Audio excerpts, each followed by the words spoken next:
CID के episode 63 and 64 में कुछ इंटरेस्टिंग नोटिस करने वाली चीज़ें आइए डिस्कस कर लेते हैं। और अगर आप हमारे चैनल पे नए हैं और सीआईडी के फ़ैन हैं तो सब्सक्राइब करना बिल्कुल भी ना भूलें।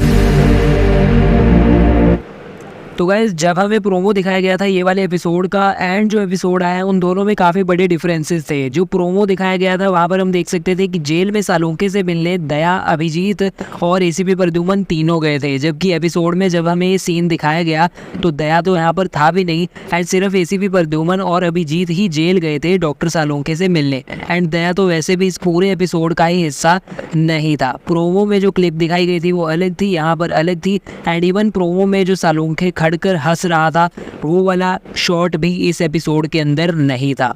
ऑल्सो एक और चीज़ है, एक कॉन्ट्रडिक्शन है, वो ये है कि इस एपिसोड में जब वो नकली सालुंखे से मिलते हैं जेल में तो वो कहता है कि पिछले 3 महीनों से आप मेरे को एक बार भी मिलने नहीं आए। लेकिन उसके जस्ट अगले संडे वाले एपिसोड में जब सचिन लिस्ट निकालता है उन लोगों की जो उससे मिलने गए थे तो उसमें एसीपी प्रद्युमन का नाम था और वो 3 बार मिलने गए।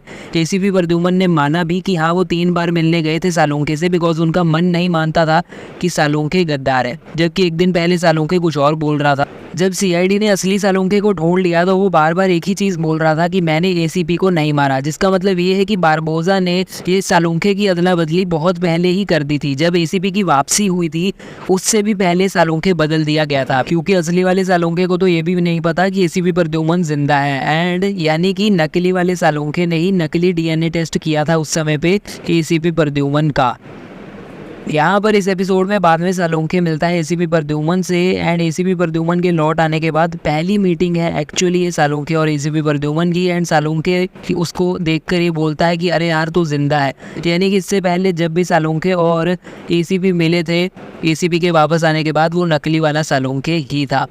डॉक्टर सालुंखे के शरीर में काफ़ी सारे ड्रग्स पाए गए बिकॉज वो इतने टाइम तक किडनैप्ड थे। तो बारबोजा ने या फिर उसके बंदों ने डॉक्टर सालुंखे को बहुत सारे ड्रग्स दिए हुए थे ताकि सालुंखे को होशो हवास नहीं रहे। हालांकि उसके कुछ समय के बाद ही एकदम से इनके शरीर से सारे ड्रग्स निकाल दिए गए एंड इनकी स्थिति को बिल्कुल नॉर्मल कह दिया गया। लेकिन अभी तक डॉक्टर सालुंखे ने प्रॉपरली एक्सप्लेन नहीं किया कि उसके शरीर में जो ड्रग्स हैं वो किसने डाले थे, बारबोजा के बंदे ने डाले थे या फिर कब डाले थे। इसकी कोई प्रॉपर एक्सप्लेनेशन अभी तक नहीं मिली है।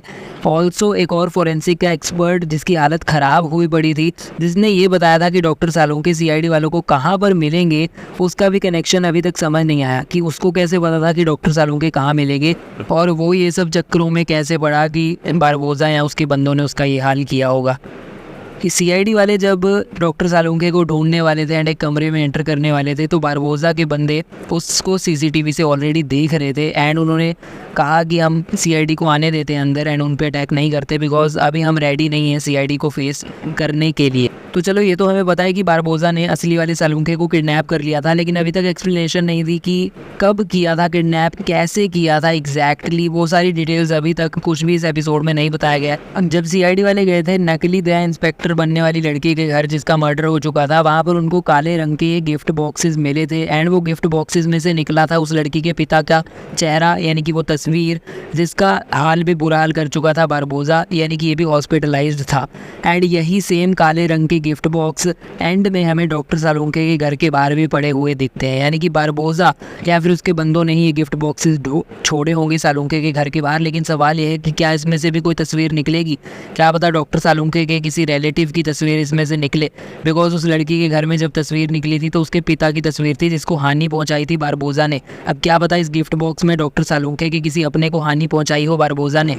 इस एपिसोड में कई सारे ऑफिसर्स हमें देखने को मिले, सचिन, भूमि, कृतिका, लेकिन अभी तक अवनी वापस नहीं आई। बहुत सारे एपिसोड से अवनी गायब है एंड इस एपिसोड भी नजर नहीं आई। दया इस एपिसोड में बताया गया कि वो मुंबई से बाहर गया हुआ है केस के सिलसिले में। आजकल दया काफ़ी अलग ही केसेस सॉल्व कर रहा है अकेला बिना सीआईडी टीम के। एंड ऑल्सो वही हमारा पुराने वाला सवाल फिर से वापस आ जाता है कि अगर नकली सालुंखे ही गद्दार था एंड वो पहले ही प्लांट कर दिया था बारबोजा ने सीआईडी में, तो एपिसोड 34 में जो डॉक्टर थे और नर्सेज थी उनको जहर दिया गया था सीआईडी में से ही किसी ने दिया था। तो वो किसने दिया था, बिकॉज वहाँ पर ये नकली सालुंखे भी प्रेजेंट नहीं था, वहाँ पे तो सिर्फ सीआईडी वाले मेंबर्स ही प्रेजेंट थे एंड ये चीज़ कंफर्म करी थी कि उन्हीं में से किसी ने जहर दिया है।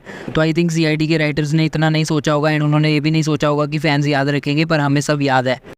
तो इस हफ्ते के एपिसोड्स में सीआईडी के ऑफिसर्स क्राइम सीन पे जा रहे थे, लेकिन एसीपी प्रद्युमन ज़्यादातर ब्यूरो से ही उनके साथ बात कर रहे थे वीडियो कॉल वगैरह पे, यानी कि क्राइम सीन्स पे एसीपी प्रद्युमन को जाते हुए इस हफ्ते हमने नहीं देखा।